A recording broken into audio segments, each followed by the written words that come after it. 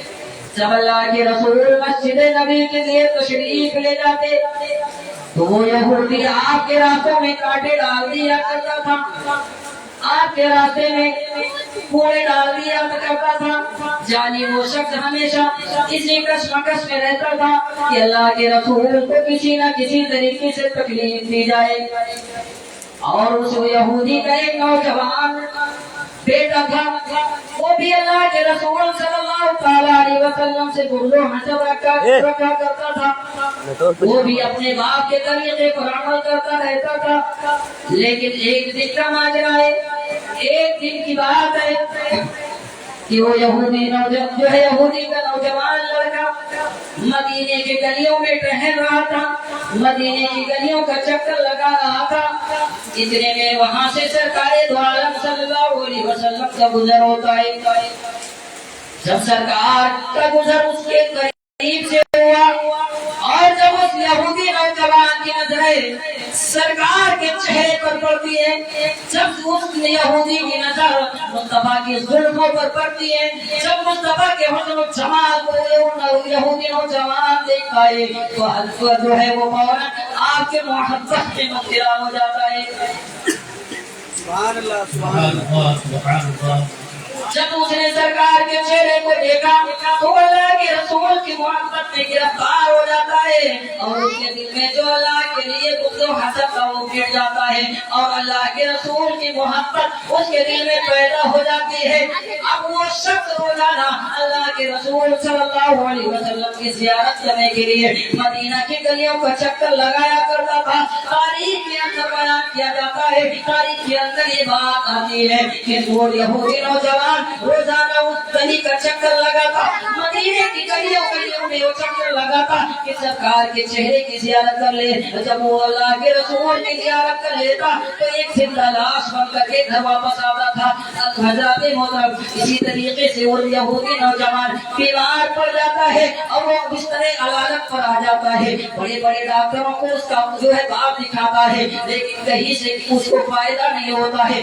دوسرے ملک کے ڈاکٹر بھی آ کر کے اس کا علاج کرتے ہیں لیکن اسے کوئی فائدہ نہیں ہوتا ہے. اب اس کا یہود جو ہے باپ اس کے سرانے بیٹھ جاتا ہے، یعنی یہودی نوجوان کا باپ اس کے سرانے بیٹھتا ہے اور بیٹھنے کے بعد کہتا ہے اے میرے لمبے جگر، اے میرے نور نظر، آج تیری عمر تقریباً 18 سے 22 سال ہے. بڑھاپے پہ میں سوچا تھا کہ تو میرا سہارا بنے گا، لیکن اے میرے لمبے جگر مجھے ایسا محسوس ہو رہا ہے کہ تیرا آخری وقت آ گیا ہے، تو اس دنیا کو رخصت کرنے والا ہے، تو اس دنیا سے رخصت ہونے والا ہے. اے میرے لمبے جگر، میں نے بڑے بڑے ڈاکٹروں کو دکھا دیا ہے، میں نے بہت سے اطباء کو دکھا دیا ہے، ہر جگہ سے تیرے جو ہے علاج کرانے کی کوشش کی ہے، لیکن اے میرے بیٹے، اے میرے لمبے جگر کہیں سے کوئی فائدہ نہیں حاصل ہو رہا ہے. اے میرے لمبے جگر، اب یہ بات یقیناً جو ہے ظاہر ہو چکی ہے کہ اس دنیا سے تو رخصت ہونے والا ہے. اے میرے لمبے جگر، تو میری آنکھوں کا تارا ہے، تو میرے دل کی دھڑکن ہے، تو اگر اس دنیا کے جو ہے اس دنیا سے رخصت ہو جائے گا تو میرا سہارا بڑھاپے کے عالم میں کون بنے گا. لیکن اے میرے نوجوان بیٹے، تو جا رہا ہے تو اس کی مجھے غم ہے، لیکن اے میرے بیٹے اگر تیری کوئی خواہش ہو تو بتا دے، میں اسے پوری کرنے کی کوشش کروں گا. کوئی یہودی نوجوان، آپ اندازہ لگاؤ کہ اگر آپ کا 18 سال کا نوجوان اپنی جوانی کے عالم میں اس دنیا کو رخصت کر جائے یا رخصت کرنے والا ہو تو آپ کے دل پر وہ کون سا عالم ہوگا، کون سے عالم ہوگا، جو ہے کون سا عالم ہوگا. آپ پر اتنی مصیبتوں کا پہاڑ ٹوٹ جائے گا کہ ہائے، جس بچے کے آسرے میں ہم اپنی زندگی گزار رہے تھے، جس بچے کے آسرے میں تھے کہ بڑا ہو کر کے میرے جو ہے بڑھاپے میں سہارا بنے گا، لیکن وہی بچہ اگر اس دنیا کو رخصت کرنے والا ہو تو آپ کے دل سے کیا گزرے گی. اب یہ یہودی نوجوان کا باپ جو ہے سرانے بیٹھ کر کہتا ہے اے میرے لمبے جگر، بتا دے اگر تیری کوئی آخری خواہش ہو، اگر تیری کوئی آخری تمنا ہو تو اے میرے لمبے جگر بتا دے، میں ضرور پوری کروں گا. اب وہ یہودی نوجوان کہتا ہے اے میرے والد گرامی آپ پہلے یہ وعدہ کیجیے کہ میری جو بھی خواہش ہوگی میری جو بھی تمنا ہوگی اے میرے والد گرامی آپ اسے ضرور پوری کریں گے۔ اب آپ یہاں پر بھی غور کریں کہ اگر آپ کا 18 سال کا نوجوان دنیا سے رخصت ہونے والا ہو، اگر وہ کہے اے میرے والد گرامی میری کچھ خواہشیں ہیں یا میری ایک خواہش ہے، اگر آپ وعدہ کریں تو میں آپ سے جو ہے اس خواہش کو ظاہر کروں، تو کیا آپ اس کی خواہش کو نہ پورا کرنے کے ارادہ کریں گے یا آپ اس کی بات کو نہیں مانیں گے؟ وہ یہودی نوجوان کا باپ کہتا ہے اے میرے لگتے جگر بتا تیری کیا خواہش ہے، تیری کیا تمنا ہے، تیری آرزو کیا ہے، اے میرے لگتے جگر کو مجھے بتا دے کہ تیری آخری خواہش کیا ہے، جس سے تو ہو سکے گا میں اپنے مرتے دم تک تیری اس خواہش کو پوری کرنے کی کوشش کروں گا۔ وہ یہودی نوجوان کہتا ہے اے میرے والد گرامی میں کچھ دنوں سے اللہ کے رسول کی محبت میں گرفتار ہو گیا ہوں، میں کچھ دنوں سے اللہ کے رسول صلی اللہ علیہ وسلم کے چہرے کی زیارت کر کے جو ہے اپنے دل میں اتنی محبت بٹھا لیا ہو کہ اگر ایک پل سرکار کے چہرے کی زیارت نہیں کرتا ہوں تو میرا دل بے قرار ہونے لگتا ہے۔ اے میرے والد گرامی اگر آپ میری آخری خواہش کو پوری کرنی چاہتے ہیں، اگر میری آخری تمنا اے میرے والد گرامی آپ پوری کرنا چاہتے ہیں تو میری آخری خواہش یہ ہے کہ آپ مجھے میرے مرتے وقت سرکار دو عالم صلی اللہ علیہ وسلم کے چہرے مبارک کی زیارت کروا دیجیے۔ جب وہ یہودی نوجوان یہ بات سنتا ہے تو غصے سے اس کے گال لال ہو جاتے، لیکن کیا کر سکتا ہے؟ 18 سال کا نوجوان بیٹا ہے، بھری جوانی میں دنیا کو رخصت کر رہا ہے، اس کی آخری خواہش ہے کہ وہ سرکار کے چہرے کی زیارت کر لے، اس وجہ سے وہ وہاں سے اٹھتا ہے، اٹھنے کے بعد سرکار کی بارگاہ میں پہنچتا ہے، سرکار دو عالم صلی اللہ علیہ وسلم کے حجرے مبارک پر پہنچتا ہے اور دروازے پر دستک دیتا ہے، اندر سے آواز آتی ہے کون؟ وہ یہودی کہتا ہے اے اللہ کے رسول صلی اللہ علیہ وسلم میں ایک یہودی ہوں جو آپ سے بغض و حسد رکھتا ہوں، لیکن میرا ایک نوجوان بیٹا ہے جو کچھ دنوں سے آپ کی محبت میں اس طرح سے بے قرار ہو گیا ہے کہ اگر ایک پل آپ کے چہرے کی زیارت نہیں کرتا ہے تو اس کا دل بے قرار ہونے لگتا ہے، لیکن کچھ دنوں سے وہ بستر علالت پر پڑا ہوا ہے، اس نے آپ کے چہرے کی زیارت نہیں کی ہے۔ یا رسول اللہ صلی اللہ علیہ وسلم وہ میرا 18 سال کا نوجوان بیٹا اس وقت دنیا سے جو ہے رخصت ہونے والا ہے، آخری اس طرح سے جو ہے کہ نہ ہے اے اللہ کے رسول ان کی آخری خواہش یہ ہے کہ اس کے محبوب کی جو ہے زیارت کرا دیجیے۔ یا رسول اللہ اسی طرح سے میں آپ کی بارگاہ میں حاضر ہوا ہوں۔ جب اس یہودی نوجوان کے والد کی یہ بات آقا کریم صلی اللہ علیہ وسلم سنتے ہیں تو آپ نے ارشاد فرمایا اے ابو بکر صدیق چلو اس نوجوان کے جو ہے اس نوجوان کی زیارت کر کے آتے ہیں، اس نوجوان کی عدالت میں پہنچتے ہیں جس کی آمد کے لیے آسمان میں وہ جو ہے دھوم مچی ہوئی ہے، جس کی آنے کی جو ہے خوشی بھورے منا رہی ہے۔ اے صحابہ چلو اس شخص کی جو ہے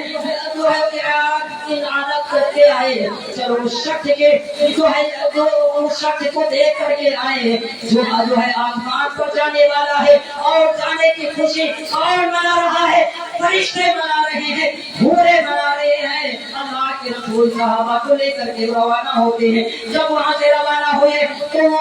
نوجوان جو دنیا سے رخصت ہونے والا ہوتا ہے اس کی روح پرواز ہو چکی ہوتی ہے، اس کی روح آسمان پر پہنچنے والی ہوتی ہے۔ اللہ اکبر۔ جب اللہ کے رسول صلی اللہ علیہ وسلم اس یہودی نوجوان کے گھر پر پہنچتے ہیں، اس کا باپ جا کر کے بیٹے کے سرہانے بیٹھ جاتا ہے اور کہتا ہے اے میرے لبے جگر، اے میرے نور نظر، دیکھ میں نے تیری آخری خواہش کو پوری کر دی ہے، میں نے تیری آخری تمنا کو پوری کر دیا ہے، اے میرے لبے جگر دیکھ تیرے محبوب کو میں نے لا کر کے تیرے سامنے کھڑا کر دیا ہے۔ اب وہ یہودی نوجوان جس کی روح پرواز ہو چکی تھی، جس کی روح آسمان پر جانے والی تھی، جو عالم ارواح میں جس کی روح پہنچنے والی تھی، اس کی جاتی ہوئی روح واپس آ جاتی ہے اور اس کی آنکھیں کھلتی ہے۔ جب اس نے آنکھیں کھولی اور چہرے پاک مصطفیٰ کو دیکھا اور دیکھنے کے بعد سے پوچھتا رہ گیا اور اس کے بعد کہتا ہے کہ اللہ کے رسول، میں آپ سے جو حسد رکھتا تھا، میں آپ سے دشمنی کیا کرتا تھا، جب آپ کا کچھ مدینہ کی گلیوں سے ہوا کرتا تھا تو میں آپ کے جو ہے آپ کو تکلیف دیا کرتا تھا، لیکن یا رسول اللہ صلی اللہ علیہ وسلم، میں نے آپ کے چہرے کی ایک بات زیارت کر لی تھی، وہ دن سے میرے دل میں اندر جو حسد تھا وہ مٹ گیا اور آپ کی محبت میرے دل میں اس قدر بیٹھ گئی ہے کہ یا رسول اللہ، اب جاتے جاتے کسی اور کی خواہش نہیں تھی بلکہ ایک خواہش تھی کہ میں آپ کے چہرے کی زیارت کر لوں۔ یا رسول اللہ، جب میں نے آپ کے چہرے کی زیارت کرنی ہے تو میری خواہش یہ ہے کہ اللہ کے رسول، میری خواہش یہ ہے کہ اللہ کے رسول مجھے اپنے ہاتھوں پر بیعت کر لینے دیجیے، مجھے اپنے ہاتھوں پر کلمہ پڑھنے دیجیے۔ اللہ کے رسول سے وہ یہودی نوجوان کہتا ہے، اے اللہ کے رسول، مجھے کلمہ پڑھائیے اور جنت میں جانے کا راستہ عطا کر دیجیے۔ اللہ کے رسول نے اس یہودی نوجوان سے ارشاد فرمایا تھا، اے نوجوان، کلمہ پڑھ لے، کلمہ پڑھنا تیری ذمہ داری ہے، کوشش کرانا نہیں۔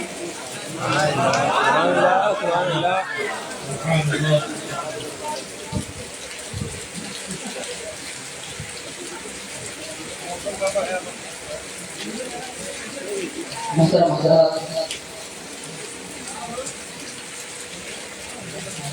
بارش بھی ہو رہی ہے اور وقت کافی ہو چکا ہے، انشاءاللہ الرحمن بات کل ہوگا۔ آئیے ہمارا اللہ کی بارگاہ میں توبہ کرنے کو ہمارے بولنے میں جو بھی لفظیں ہوئی ہو اللہ تبارک و تعالیٰ اپنے نبی کرام سے معاف فرمائے۔ الحمدللہ رب العالمین، السلام علیکم۔